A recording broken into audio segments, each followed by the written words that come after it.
사울의 예수 그리스도를 만나면서 이방 전도를 위한 일꾼을 마련하신 하나님은 이제 예루살렘의 수사도격인 베드로를 통해서 유대와 사마리아를 두루 행하게 해서 아직도 귀화된 유대인이기는 하지만 율법적으로 정결하지 않게 여겼던 사람들에게까지 복음으로 접근하는 모습을 보게 되고, 이 베드로는 지중해 근방인 룻다와 욥바 그리고 가이사랴의 고넬료까지 구원에 동원되는 것을 계속해서 보게 될 것입니다.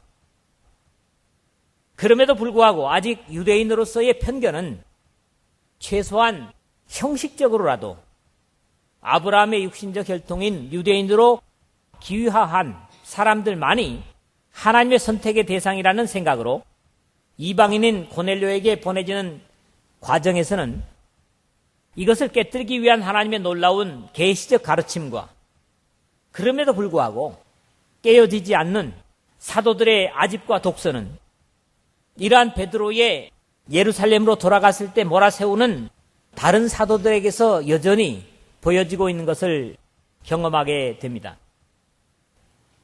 이렇게 베드로가 주축이 되는 복음 증거의 사역과 이 부정하게 여긴 사람들의 변화의 경험을 예루살렘 교회에 보고하는 모습에서 기록되는 내용으로 이제 오늘 본문에서부터 11장 18절까지 계속되고, 그 이후부터는 드디어 안디옥을 새로운 복음의 중심지로 한 이방 세계의 복음의 확산을 변화받은 바울을 중심으로 이루게 될 것입니다.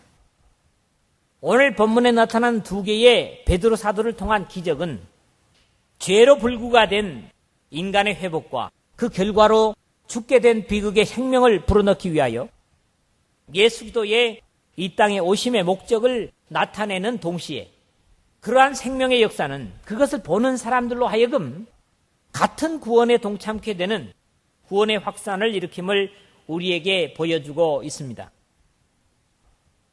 또 이 베드로 사도의 치유 사역을 통해서 고침받고 다시 살림을 받은 사람 둘이 남자와 여자라는데도 상당한 의미가 있다고 생각을 합니다.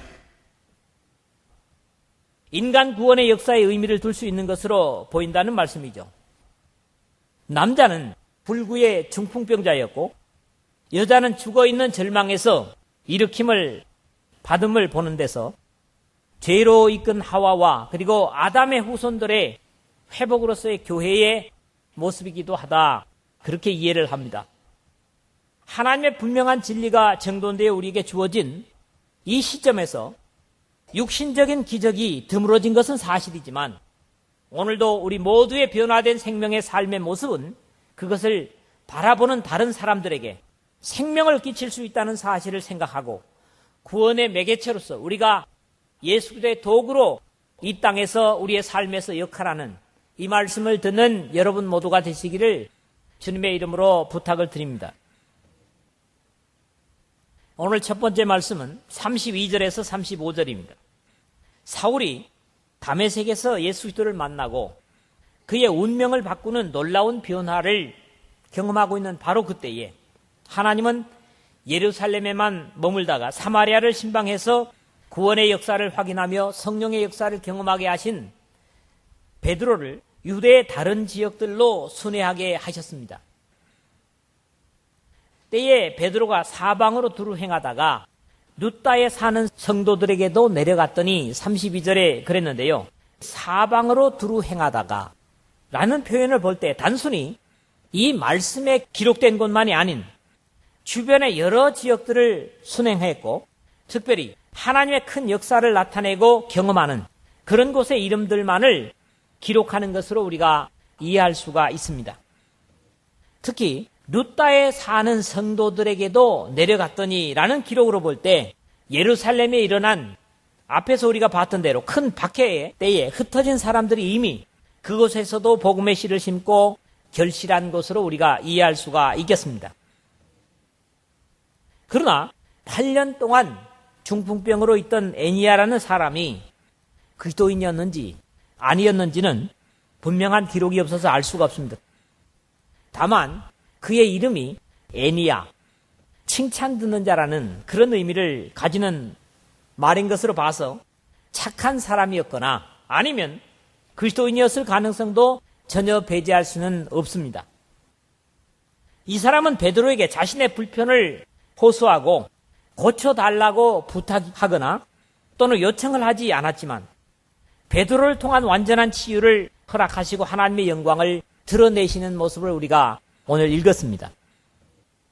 베드로가 가로되 에니야야 예수 그리스도께서 너를 낫게 하시니 일어나 내 자리를 정돈하라 한데 곧 일어나니 34절에 그렇게 기록을 합니다.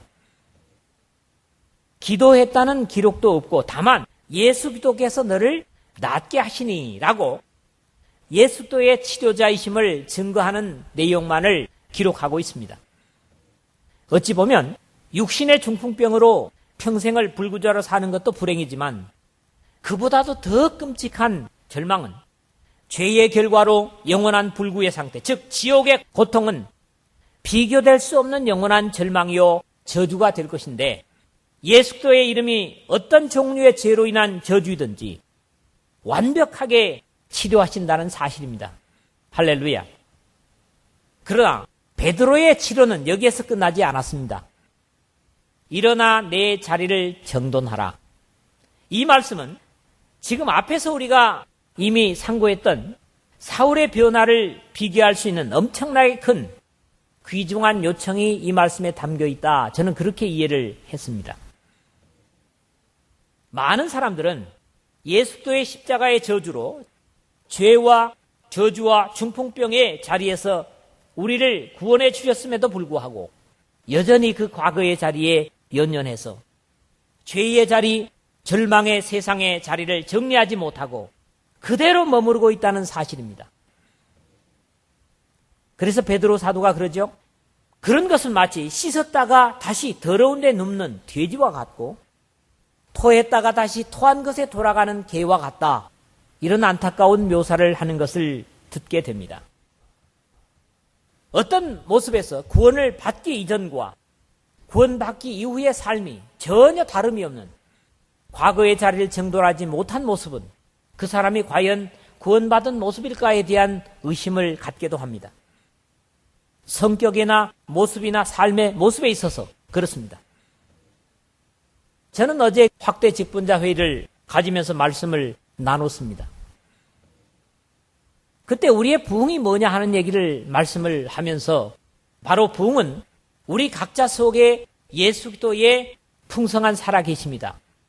그래서 우리 각자가 예수 그리스도의 프로테이지, 예수님의 다스리심이 내 삶에 있어서 몇 %를 점유하느냐, 아니면 내가 내 삶에 있어서 그리스도인이라고 하면서 몇 %를 내 마음과 내 생각과 내 지혜가 점령하느냐, 여기에 따른 모습이 우리의 삶이 영적인 삶인가 그렇지 못한 삶인가를 판가름하는 기준이 될 것이라고는 말씀을 드렸는데 역시 무관하지 않은 말씀입니다.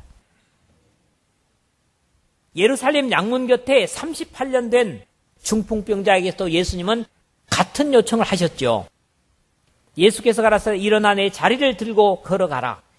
요한복음 5장 8절을 여러분들이 보실 것입니다.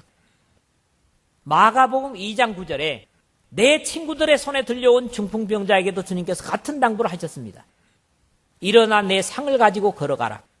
여기 일어나라든가 정리하라든가 걸어가라고 하는 것은 영적인 삶의 움직임을 말씀하는 거라는 거지요.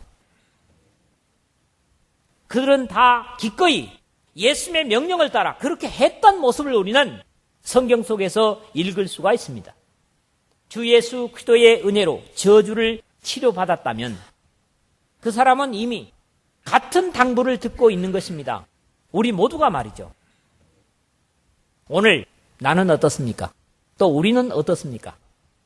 과거의 자리를 아직 정리하지 못하고 있다면 오늘 이 말씀을 통해서 주님을 알기 전에 자리를 정돈하고 일어나서 이제는 영적인 걸음걸이를 시작하는 여러분 모두가 되시기를 주의 이름으로 부탁을 드립니다. 두 번째로는 36절에서 42절의 부분을 보겠습니다.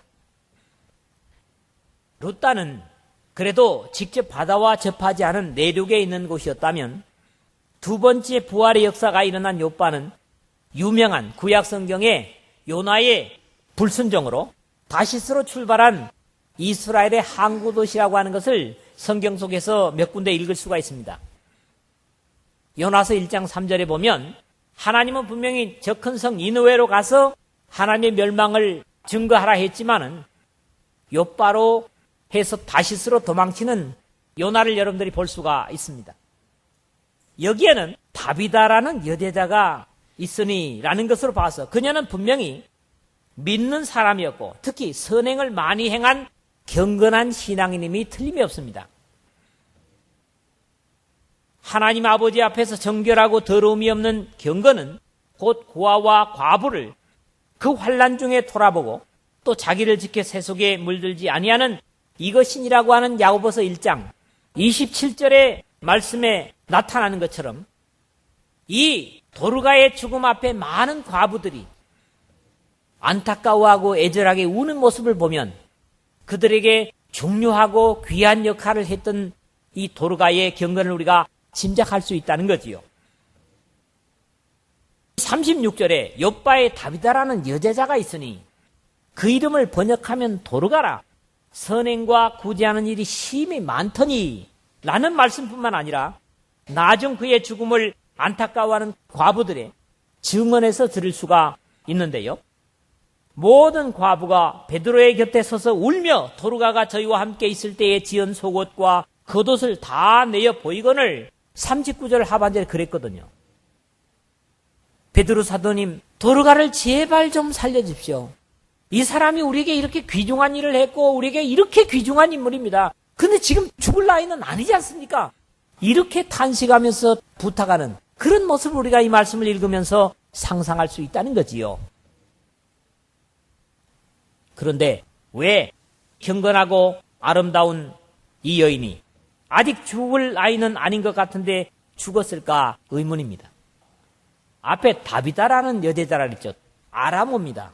그리고 이것이 헬라어로 번역된 것이 바로 도르가인데 이 의미를 보자면 도르가라고 하는 헬라어의 직접적인 의미는 가젤 영양, 동물의 왕국에서나 그런 데서 보면 사자에게나 표범에게 쫓기는 아주 가냘프게 생긴 사슴과 같은 동물을 여러분 볼 수가 있을 거예요. 당시에는 이 여인들에게 아주 흔한 이름으로 그렇게 쓰이는 명칭이었다고 합니다. 이 사슴이라고 하는 것은 날렵하고 또 아름다운 그런 짐승으로 묘사를 되는데 그렇기 때문에 아마 이런 이름들을 가진 여인들이 많지 않았는가 그렇게 짐작이 됩니다. 그런데 이 귀한 여인, 아름다운 여인, 그것도 믿는 사람이 왜 죽었을까? 그 나타나는 결과를 볼 때 경건하여 안타까운 이 여인의 죽음은 역시 나사로의 죽음 앞에서 주님께서 말씀하셨던 것처럼 이 병은 죽을 병이 아니라 하나님의 영광을 위함이요 하나님의 아들로 이를 인하여 영광을 얻게 하려 함이라. 요한복음 11장 4절에 보면 그렇게 말씀하시는 것을 확신하게 됩니다.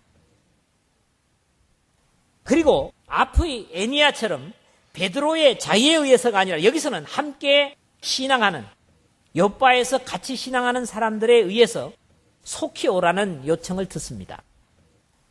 룻다가 욥바에 가까운지라 그랬는데 이 룻다에서 욥바의 거리는 지금의 미터 단위로 환산한다면 한 40리, 한 17km 정도 되는 거리라고 그러죠. 차로 간다고 하면은 10분이면 가는 거리입니다. 그러나 그때 당시는 그렇게 짧은 거리는 아니죠. 제자들이 베드로가 거기 있음을 듣고 두 사람을 보내어 지체 말고 오라고 간청하니 38절에 그랬어요. 사람의 가치는 그 사람이 세상을 떠났을 때 비로소 평가됨을 봅니다. 이렇게 도르가처럼 어떤 하나님의 성도 죽음 앞에 안타깝다, 참 더 살았으면 좋았는데 이렇게 표현하는 그런 사람이 있는가 하면 에이, 잘 갔다. 이렇게 주변 사람들의 말 듣는 그 사람의 삶을 정리하는 결론이 될 수 있다는 거지요. 그러므로 이 도르가의 죽음 앞에 안타까워하고 슬퍼하는 그런 현상은 바로 뭘 얘기합니까? 도르가의 삶을 얘기한다는 거죠. 함에도 이 다비다는 한결같이 그것도 어려운 형편에 있는 사람들의 눈물을 자아낼 만큼 귀한 삶을 살았음을 본다는 겁니다. 여러분, 오늘 내가 세상을 떠난다면 사람들은 뭐라고 평가할까? 한번 생각해 볼 문제입니다. 글쎄, 이종배가 세상을 떠났을 때 여러분들이 어떻게 평가할까? 그런 생각을 합니다. 그 고집쟁이 잘 죽었다. 혹시 그렇게 평가하지 않을까? 사실 두려움을 갖습니다. 여러분 각자가 한번 여러분의 삶에 그런 질문을 던져보시기를 바랍니다. 귀한 한 여제자의 죽음은 욥바의 모든 사람들을 안타까움으로 눈물 짓게 했고, 그렇기 때문에 멀지 않은 곳에 머무르는 베드로를 청하게 되었던 것입니다. 베드로는 회당장 야이로의 12살 된 소녀를 살리실 때 주님께서 요한 그리고 야고보 자신 외에는 모든 사람을 다 내보내신 후에 다리다굼 하셨던 것처럼 베드로가 사람을 다 내보내고 무릎을 꿇고 기도하고 돌이켜 시체를 향하여 가로되 다비다야 일어나라 하니 그가 눈을 떠 베드로를 보고 일어나 앉는지라. 40절에 같은 기록과 함께 나사로의 무덤 앞에서 하늘을 우러러 기도하시고 나사로를 불러내시던 주님처럼 무릎을 꿇고 기도하고 다비다야 일어나라고 생명을 불러냄을 보는 겁니다. 앞에 애니야를 치료할 때는 기도한 기록이 없지만 이 도르가를 살리기 위해서는 무릎을 꿇고 기도하는 것도 역시 다르게 나타나고 있습니다. 그리고 하나님께서 이루신 이 놀라운 역사를 안타까워하던 사람들과 함께 기쁨을 나눕니다. 베드로가 손을 내밀어 일으키고 성도들과 과부들을 불러들여 그의 산 것을 보이니 41절에 그랬잖아요. 아마도 사람의 경건이나 능력으로 도르가를 살린 것이 아니라는 분명한 신앙적 역사를 확신케 하려고 사람들을 다 내어보낸 후에 기도하고 하나님께 부탁을 드렸지만 회복의 기쁨은 모든 사람들과 함께 나눔의 모습 속에서도 우리 모두의 신앙의 자세를 일깨운다고 생각합니다. 대개 있어지는 치료나 기적의 역사에서 우리는 누구누구와 기도를 했더니 이 일이 이루어졌다. 그렇게 주님의 역사를 인간의 경건으로 약화시키는 경우들을 베드로는 미연에 방지했다고 하는 그런 말씀입니다. 하나님의 역사가 무엇이 되었든지 그것을 사람이 차지해서는 옳지 않을 것입니다. 이 은혜의 역사를 통해요 하나님께 헌신했던 도르가를 회복시키실 뿐만 아니라 또 그의 죽음으로 안타까움을 고백하는 과부들의 마음 아픔도 치유하고 계심을 보는 것입니다. 이렇게 하나님의 생명의 회복은 어떤 종류의 안타까움이든지 하나님께 드리는 믿음과 신뢰를 영광으로 회복하시고 확신을 주심을 깨닫게 합니다.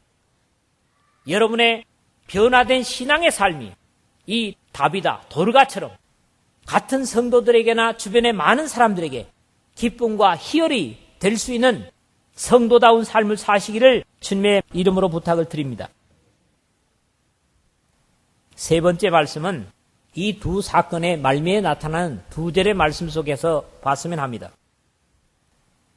첫 번째 애니야의 치료의 말씀과 그리고 다비다의 치료의 말씀인데 35절과 42절입니다.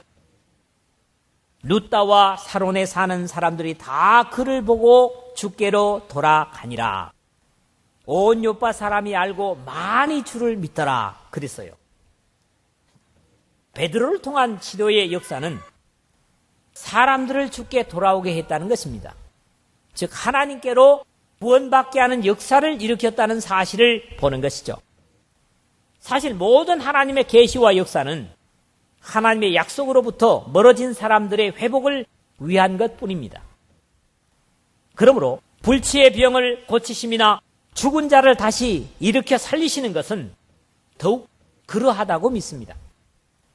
그러므로 불치의 병을 고침받았기 때문에 하나님의 허락하신 모든 것들은 하나님께나 사람에게 모두 유익한 것뿐입니다. 다만 조건은 그것을 주신 하나님의 방법과 목적을 따라 사용할 때 그럴 것이다 하는 겁니다. 오늘날 우리가 사도들의 시대처럼 기적의 역사를 흔하게 경험할 수는 없는 것 같습니다. 기적은 나름대로 목적이 있고 가치가 있는 것은 분명히 진리가 확정된 오늘의 기적과는 다를 것입니다. 그럼에도 이 베드로 사도를 통한 치유와 생명 회복의 결과는 같은 결과를 가져오고 있다는 사실입니다. 즉 하나님의 치료의 역사는 많은 사람들을 주께로 돌아오게 하기 위해서였음을 봅니다. 요한복음에 기록된 주님의 7가지의 정선된 기적의 역사들은 대부분의 결론을 오늘 두 사건의 마무리처럼 기록을 하고 있는데요. 첫 번째 기적인 포도주 사건과 마지막의 기적인 나사로의 부활의 사건의 말미에 기록되는 것들을 제가 참고로 보도록 하겠습니다. 그 영광을 나타내심에 제자들이 그를 믿으니라. 요한복음 2장 11절 하반절에 그랬고요. 예수의 하신 일을 본 많은 유대인이 저를 믿었으나 11장 45절에 그렇게 마무리하고 있습니다. 여기서 특이한 점은 두 가지 사건의 마무리가 달리 기록되어지고 있다는 것인데요. 애니야의 치료를 통해서는 사람들이 다 그를 보고 주께로 돌아가니라 하는 것이고, 도르가의 부활은 사람이 알고 많이 주를 믿더라 하는 것입니다. 보고라고 하는 것은 보이는 표면적인 것이라면 거기에서 더욱 성숙하게 나아가서 알고 믿는 것입니다. 우리가 처음부터 알고 믿는 사람은 없습니다. 기도하는 것도 서툴고 찬양 드리는 것도 어색할 수 있습니다. 그러므로 신앙의 진보에서도 그렇다고 하는 것이죠. 처음에는 보고 믿지만 점점 성숙해 갈수록 알고 믿는다는 것입니다. 또 한 가지 여기서 놓치지 말아야 할 것은 주께로 돌아가니라 하는 표현입니다. 돌아간다는 표현은 떠나온 것을 전제로 합니다. 이 애니야의 치료를 보는 사람들이 마치 아버지의 집을 떠났던 탕자처럼 떠나온 인간의 본향인 하나님께 돌아가게 되었다는 깊은 의미를 우리가 여기서 같이 본다는 거지요. 또 애니야의 치료의 역사는 그 역사의 현장인 루타뿐만 아니라 그 이웃 마을인 사론까지 그의 치료의 사실을 보는 사람은 다 주께 돌아가니라 하는 시너지 효과를 보여주고 있다면, 도르가의 부활은 온 요파 사람이 알고 많이 주를 믿더라 그렇게 기록을 하였습니다. 온 요파에 사는 사람은 다 이 소식을 알게 되었으면 다 믿을 것 같은데 결과는 많이 주를 믿더라는 것입니다. 물론 많이라는 것도 적다라는 표현보다는 낫지만은 다 믿더라가 아니고 많이 믿더라는 거지요.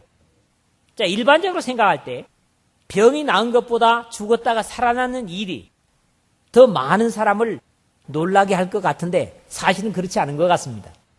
중풍병으로 수족을 움직이지 못하는 사람이 세상의 방법으로는 어쩔 수 없었는데 성한 것을 보면 그 일을 보는 사람들은 신기해할 수 있지만, 아직 죽을 연령이 되지 않은 사람이 죽었다가 살아났다는 이야기는 믿음을 가지는 사람에게는 가능한 이야기지만 평상시 항상 그를 보지 못하는 사람들에게는 호소력이 없을 거라는 거죠. 뭐 기절했다가 깨어났겠지, 그럴 수도 있다는 겁니다. 그런 이유에서 예수 그리스도께서 비유 중에 하시는 말씀이 부자가 이렇게 표현합니다. 만일 죽은 자에게서 저희에게 가는 자가 있으면 회개하리이다. 지금 누가복음 16장 30절 하반절을 말씀하고 있는데요. 거기에서 모세와 선자들에게 듣지 아니하면 비록 죽은 자 가운데서 살아나는 자가 있을지라도 권함을 받지 아니하리라. 31절에 주님께서 그렇게 경고하는 사실을 봐서도 역시 같은 이해를 가질 수 있다는 것이죠. 오늘 마지막 절은 베드로가 요빠에 여러 날 있어 시몬이라 하는 피장의 집에 유한이라 그렇게 기록을 하고 있는데요. 이 말씀은 우리가 단순하게 읽는 것처럼 유대인들에게 있어서는 단순한 내용이 아닙니다. 이 말씀 자체가 말이죠. 율법에 기록하고 있는 대로 죽은 짐승의 시체나 일부분에 접촉되는 것조차 이스라엘 사람들에게는 불결하게 여겼습니다. 여러분들이 레위기 11장 39절 같은 데를 한번 보십시오.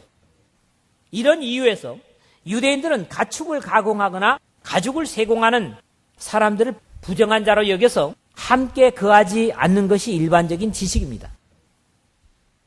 그러한 자의 집에 유했다는 것, 즉 먹고 자는 행위를 한 것은 적어도 베드로에게 있어서는 예전으로서는 상상할 수 없는 행동이었습니다.